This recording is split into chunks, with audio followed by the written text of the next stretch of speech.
Olá, querido irmão, querida irmã, você que nos acompanha nesse momento pelas ondas da Rádio Comunidade FM de Bom Sucesso, pela web Rádio Nossa Mãe de Birité e pelas nossas redes sociais. Sou Padre Frei Inácio José, pároco da paróquia de Nossa Senhora das Mercês, Arquidiocese de Belo Horizonte, doutorando em Teologia Bíblica pela FAGE, a Faculdade Jesuíta de Filosofia e Teologia.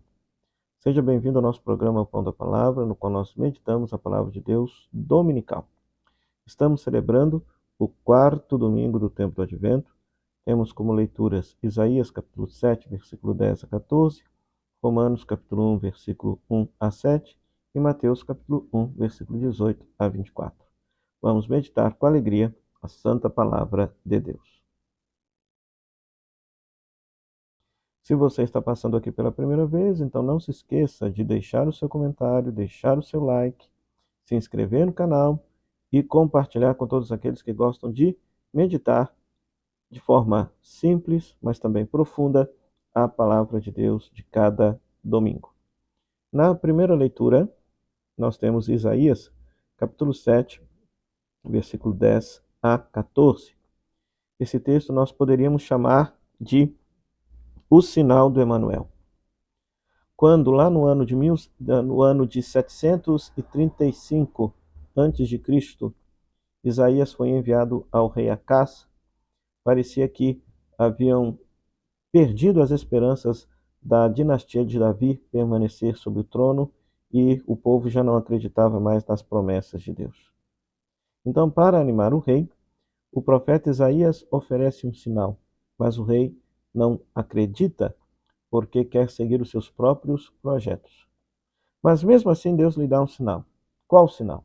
Nascerá um filho na dinastia de Davi, no qual o nome simbólico de Emanuel, que significa Deus está conosco ou Deus conosco, se fará realidade. A condição para isso é a permanência e a fecundidade da família real.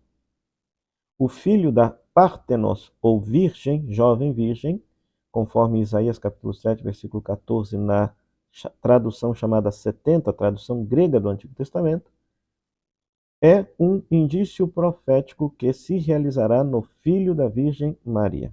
Então é muito interessante que, originalmente, talvez Isaías estivesse falando do filho do rei que haveria de nascer. Porque no texto hebraico se diz literalmente assim, que a jovem concebeu e dará à luz um filho. Ou seja, uma jovem que já está grávida.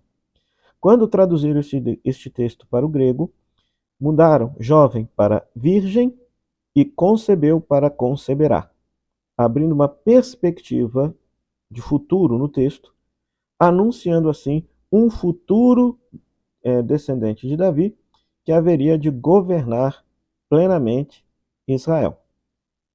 É justamente esse texto que Mateus vai citar no seu evangelho de hoje, quando nós vamos ouvir Mateus capítulo 1, versículo 18 a 24, né? Esse texto que fala do Filho de Maria, que é dom do Espírito Santo, e que ao mesmo tempo ele é o Emanuel, Deus conosco. E é interessante que Deus conosco aparece no Evangelho de hoje, no capítulo 1, versículo 23, mas também aparece no final do Evangelho, que é capítulo 28, versículo 20. No finalzinho do Evangelho, Jesus diz assim: Eis que permanecerei convosco até o fim dos tempos. Se nós tivéssemos somente o Evangelho de Mateus, nós não teríamos a imagem da ascensão, porque como Jesus é Deus conosco, Jesus não vai embora, Jesus permanece com a igreja. Então, uma imagem muito bonita. Então, esse tema de Jesus ser o Deus conosco é o tema central do Evangelho de hoje, né? Mateus cita o sinal de Acás, cita Isaías capítulo 7, versículo 14, para indicar justamente que o nascimento de Jesus é a atuação criadora e salvadora de Deus. Jesus nasce de uma virgem, porque Jesus não é fruto da humanidade, Jesus é uma intervenção pura e gratuita de Deus na humanidade. José, futuro esposo de Maria, era justo. E essa palavra justo na Bíblia significa que ele praticava integralmente a lei de Israel. E segundo a lei de Israel, José não podia receber Maria na sua casa porque ela havia ficado grávida fora do casamento com ela, né? Então, por isso, José resolve abandoná-la, mas como ele era bom e misericordioso, José o fez em segredo a fim de não difamar Maria. Segundo a lei de Israel, se a mulher aparecesse grávida fora do enlace matrimonial, ela deveria ser apresentada publicamente e sofrer a pena capital do apedrejamento. Então, repare que José cumpre a lei, deixa Maria, mas cumpre a lei de forma misericordiosa, porque não entrega Maria para ser apedrejada. Olha só que coisa fascinante. É uma lição para aqueles que querem aplicar a lei pela lei, mas sem utilizar o expediente da caridade, o expediente da misericórdia. Mas aí o que acontece? Por meio de um sonho, Deus então inicia José no seu mistério. E ao contrário do rei Acás, que lá no capítulo 7, versículo 12, não acredita no sinal e rechaça o sinal de Deus, José assume o sinal de Deus e a paternidade do filho, ao que lhe dá o nome simbólico de Jesus, que significa Deus salva. Então José adota Jesus como seu filho e faz de Jesus, o Filho de Deus, descendente de Davi, por meio da sua adoção. E dessa forma se cumpre aquela expectativa messiânica de Israel de nascer o Rei dos Reis, um descendente de Davi, que governaria Israel por todo sempre. Então, uma imagem muito linda. E veja que esta mesma imagem, de certa forma, aparece na segunda leitura da carta de São Paulo aos Romanos, capítulo 1, versículo 1 a 7, na qual Paulo, no início da carta, vai falar de Jesus enquanto filho de Davi, filho de Deus. Então, a saudação inicial da carta aos Romanos resume todo o evangelho, por assim dizer. Em vez de Paulo se apresentar a si mesmo, Paulo apresenta Cristo, filho de Deus e filho de Davi. Ele é o Senhor glorioso, ressuscitado, presente na igreja. Jesus é aquele em quem se cumpriram as profecias. E aí repare que Paulo muito provavelmente está pensando em textos bíblicos como o Salmo 2, versículo 7 e Atos capítulo 13, versículo 33, que também faz menção ao Salmo 2, versículo 7. Né? Então, Jesus, pelo menos na visão dos cristãos, dos discípulos de Jesus, cumpriu as expectativas messiânicas de Israel, sendo este rei que foi enviado para governar Israel, que pela sua ressurreição se tornou rei de todo o universo.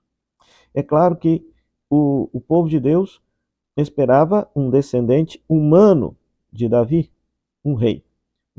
Mas Deus superou essa expectativa, enviando seu próprio filho, para o Filho de Deus se fez filho do homem, para poder nos salvar dos nossos pecados, nos reconciliar com Deus e estabelecer entre o céu e a terra a paz.